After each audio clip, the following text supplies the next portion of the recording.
पाँच जनवरी के बर्थडे बाटे केक कटाई रे।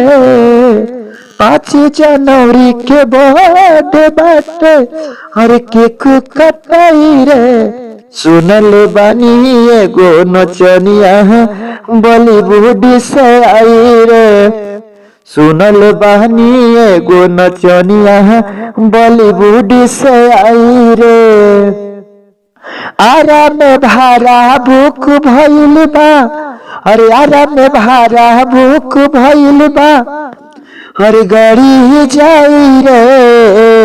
आरा के भारा भूख भइल बा, हर गाड़ी एगो जाई रे। सुनल बानी नच खाती सनी लियोनी आई रे।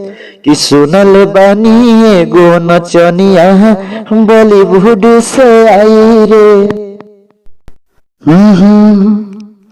कि सही गो नचनिया है अलग के दिहल हनी मंत्रण बाटे देखब छके।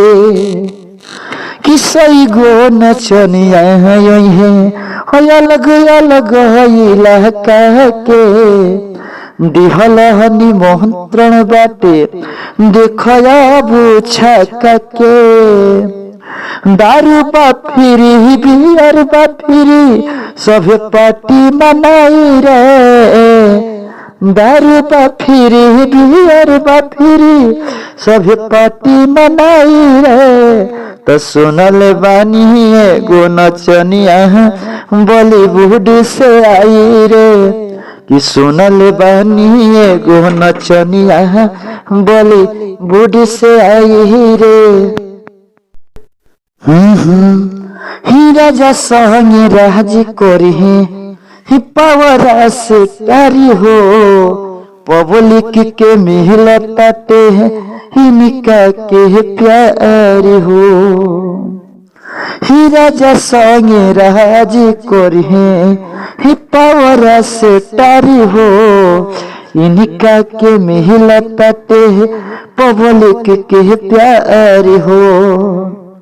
राज मुकेश खुशी में झूमी, राज मुकेश संग पूरा भोजपुरी हर पार्टी मनाई हो।